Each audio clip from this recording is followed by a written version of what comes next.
আসসালামু আলাইকুম, আমি ইমাম হুসাইন ট্রাভেলার ইমাম চ্যানেলের পক্ষ থেকে আপনাদের সবাইকে অভিনন্দন জানাচ্ছি।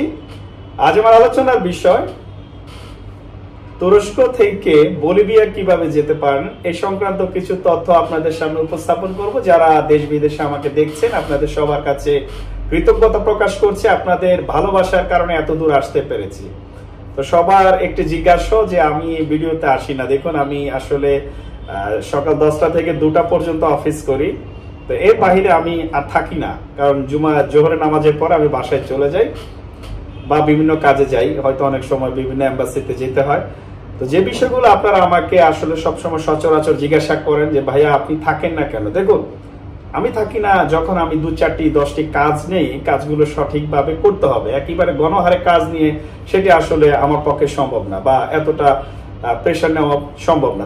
যে বিষয়গুলো নিয়ে আমি বলছি যে আমাদের তুরস্কে এবং বলিভিয়া যারা যেতে চান সেখানে আপনাদের ইনফরমেশনটা আমি দিচ্ছি যে আমাদের শুধুমাত্র ঢাকা থেকে তুরস্ক আমাদের প্যাকেজ হবে 1,20,000 টাকা। 1,20,000 টাকায় ঢাকা থেকে তুরস্ক যেতে পারবেন, 3 রাত থাকতে পারবেন, 4 দিন, টোটাল 4 দিন 3 রাত। তারপরে সেখান থেকে হয়তো আপনারা আজারবাইজান যেতে পারেন বা বলিভিয়া যেতে পারেন। তো যেহেতু বলিভিয়া আমাদের জন্য ভিসা অনারেবল, সেজন্য আপনাদের বলছি যারা বলিভিয়া যেতে চান, তো বলিভিয়ার একটি কনসুলেট অফিস ইস্তাম্বুলে আছে, সেখান থেকে আপনারা স্টিকারটি তুলতে পারেন। স্টিকারটি তুলে বলিভিয়া আপনারা সুন্দর ট্রাভেল করতে পারেন। তো এই ক্ষেত্রে কি কি পেপারস এর প্রয়োজন হয়? সব থেকে দুঃখের বিষয় হচ্ছে আমি এতগুলো ইনফরমেশন শেয়ার করেছি যে কি কি পেপারস লাগবে, সবকিছু বলার পরেও কিন্তু আপনারা এই দিকে কর্ণপাত করেননি, বা আমার ভিডিওটি থাম্বনেল দেখেই টাইটেল দেখেই আমাকে কল করেন, জিজ্ঞাসা করেন ভাইয়া তুরস্কের ভিসা করতে কি কি পেপারস লাগবে। প্রথমত আপনার সমস্ত পাসপোর্ট গুলো দিতে হবে, নতুন পুরাতন সকল পাসপোর্ট আপনাকে দিতে হবে। সদ্য তোলা ছবি দিতে হবে। মনে রাখবেন মাথায় কোনো ধরনের টুপি, ক্যাপ, সানগ্লাস রাখা যাবে না। আর মহিলা যারা আছেন আপনারা অবশ্যই এই কান দুটো খোলা রাখতে হবে ছবি উঠানোর সময়। এবং সদ্য তোলা কেন বলেছি? সদ্য তোলা বলেছি এই কারণেই, একই ছবি দিয়ে বারবার আবেদন করাটা ঠিক না। কারণ আপনার চেহারা এবং শরীরের মধ্যে শারীরিক কিছু গঠনে কিছু পরিবর্তন আসে, এটি আমাদের বয়সের সাথে সাথে পরিবর্তন আসে চেহারা, শরীর, যার কারণে আপনাকে সদ্য তোলা ছবিটি দিতে হবে। এই কারণে এম্বাসি বলে যে তুমি সদ্য তোলা ছবি এম্বাসিতে প্রোভাইড করো। এবং ভোটার আইডি কার্ড দিতে হবে। আপনি কি করেন, বিজনেস করলে trade licence, ten certificate, tax return, pad, এগুলো আপনাকে দিতে হবে। যদি চাকরিজীবী হন আইডি কার্ডের বোথ সাইড, অনেকের আইডি কার্ডে বোথ সাইড থাকে, both side photocopy, visiting card, NOC পেপারের মধ্যে লিখবেন কত তারিখ জয়েন করেছেন, কত টাকা স্যালারি পান, আপনার ডেজিগনেশন কি, সমস্ত কিছু স্পষ্টভাবে লিখবেন যেন কোনো ঝাপসা না থাকে। এবং টেন সার্টিফিকেটের পাশাপাশি যদি আমি একটু বলি যে ট্যাক্স রিটার্ন যদি থাকে তাহলে দিতে পারেন। যেহেতু এম্বাসি সচরাচর টেন সার্টিফিকেটে যে নাম্বার আছে এটি হচ্ছে আপনার রিটার্নের সার্টিফিকেটের নাম্বারটি। তো আমরা মনে করি যে দুটো, আসলে 2 রকম নাম্বার থাকে না, একটি নাম্বারই থাকে। যখন 18 নাম্বারটি যখন 18 ভেরিফাইতে যখন তারা চেক করে তখন দেখে যে হ্যাঁ আপনি বাংলাদেশ সরকারকে আয়কর প্রদান করেছেন, এটি তখন প্রমাণিত হয়। তো এই সার্টিফিকেট না থাকলেও সমস্যা নেই। এবং আপনাদের ব্যবসায়িক সংগঠন যদি কোনো পেপারস এক্সটার্নাল থাকে সেগুলো আপনারা দিতে পারেন। 6 থেকে 1 বছরের ব্যাংক স্টেটমেন্ট দিবেন, সলভেন্সি সার্টিফিকেট দিবেন। এই ডকুমেন্টস গুলো দিলেই কিন্তু আপনারা তুরস্কের ভিসার জন্য আবেদন করার যোগ্যতা রাখেন। এক্ষেত্রে আমি একটু বলি, আমি বারবার বলেছি, আজকেও বলি যে যারা তুরস্কের ভিসা পেতে চান এট এ টাইম, তুরস্ক না পৃথিবীর যে কোনো দেশের ভিসা যখন আপনি আবেদন করবেন, আবেদন করার সময় কি করলেন, এট এ টাইম অনেকগুলো টাকা আপনি অ্যাকাউন্টে ডিপোজিট করলেন। পরবর্তীতে যখন এম্বাসিতে সাবমিশনের পরে টাকাগুলো আবার ট্রান্সফার করে ফেললেন। তো এই কারণেই কিন্তু আসলে ভিসা দিতে চায় না।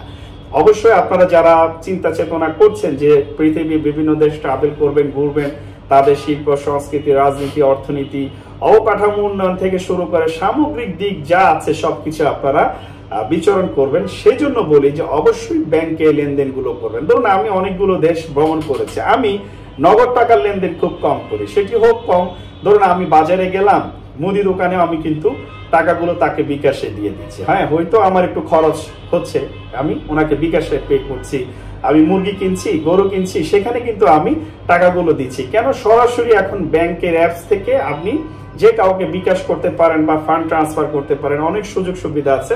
আসলে আমরা অনেক ডিজিটালাইজেশনের মধ্যে আছি, বাংলাদেশ অনেক এগিয়েছে এক্ষেত্রে, আসলে পিছিয়ে থাকার কোনো সুযোগ নেই। সেজন্য আপনারা যারা লেনদেন করতে চান, এই বিষয়ে আমার অনেক ভিডিও আছে, কিন্তু আমার দুর্ভাগ্য আপনারা এগুলো শোনেন না, যার কারণে তথ্যগুলো আপনাদের কাছে যায় না। তো যারা তুরস্ক থেকে যাবেন, তুরস্ক ভিসাটি হওয়ার পরে 1,20,000 টাকার মধ্যে টোটালি আপনারা 3 রাত পাবেন এবং 3 দিন সিটি ট্যুর পাবেন। এয়ারপোর্ট থেকে হোটেল, হোটেল থেকে এয়ারপোর্ট, এই ড্রপটি পাবেন। সকালবেলার নাস্তা পাবেন। তুরস্কে বিভিন্ন ধরনের অনেক ধরনের রুটি থাকে, চা থাকে, খুব সুন্দর সুন্দর নাস্তা সেখানে পাওয়া যায়। তবে সকালবেলা ভাত থাকে না, ভাত পাবেন না। অনেকে আছেন যে আসলে যে ভাই ভাত খাবো, ভাত যে ওই সময় আমি আপনাকে ভাত কোথা থেকে দিব। যারা যাবেন অবশ্যই মনে রাখবেন যে এই প্যাকেজের মধ্যে বিমান থাকবে, হোটেল থাকবে। ঢাকা থেকে তুরস্ক যাওয়া পর্যন্ত বিমান যাওয়া আসা, এই দুটো বিমান আমাদের থাকবে। আর যারা সেখান থেকে আজারবাইজান যেতে চান, আজারবাইজান যেতে পারবেন। যারা বলিভিয়া যেতে চান, বলিভিয়া যেতে পারেন। আমাদের টোটাল 1,20,000 টাকা এম্বাসি ফি বাকি, এম্বাসি ফি বাদে। এম্বাসি ফি কিন্তু আমাদের এই 1,20,000 টাকার ভিতরে না। 1 লক্ষ টাকা হচ্ছে এই 20,000 টাকার বাহিরেই হচ্ছে আপনাকে ভিসা ফিটি দিতে হবে। যারা এই যেতে আগ্রহ প্রকাশ করছেন বা যারা যাবেন, অবশ্যই আমাদের সাথে যোগাযোগ করবেন। এই গ্রুপটি যাবে ঢাকা থেকে 20 জুন। তো হয়তো আমরা আলোচনা সাপেক্ষে 2-1 দিন আগপেচ করতে পারি। যারা যাবেন আমাদের সাথে অতি সত্বর যোগাযোগ করবেন। কি কি পেপারস লাগবে আমি আপনাদেরকে বলে দিয়েছি, দয়া করে আমাকে ফোন করার কোনো প্রয়োজন হবে না। আপনারা ভিডিওটি শুনলে জানতে পারেন যে কি কি পেপারস লাগবে। তো যারা যাবেন অবশ্যই বলিভিয়া যেতে পারেন। বলিভিয়া আমাদের জন্য অনারেবল। ইস্তাম্বুলে সেখানে তাদের একটি কনসুলেট অফিস আছে, সেখান থেকে আপনার যে ডকুমেন্টস গুলো আছে, কি কি লাগবে আমরা আপনাকে ফাইল সেট আপ করে দিব। সেটা নিয়ে সাবমিট করলে আপনাকে বলিভিয়ার স্টিকারটি তারা লাগিয়ে দিবে। তো তারা প্রশ্ন করবে তুমি এখানে কেন আসছো। দেখো, বলিভিয়া আমাদের জন্য ভিসা অনারেবল, বোয়া যাকে বলা। তো ওখানে যে আমাদের ভিসার প্রয়োজন হয় না। তো যেহেতু বাংলাদেশে আমাদের বলিভিয়ার এম্বাসি নেই, যার কারণে এখানে আমরা ঘুরতে আসছি, এখান থেকে আমরা স্টিকারটি নিব। তো সুন্দরভাবে তারা দিয়ে দিবে।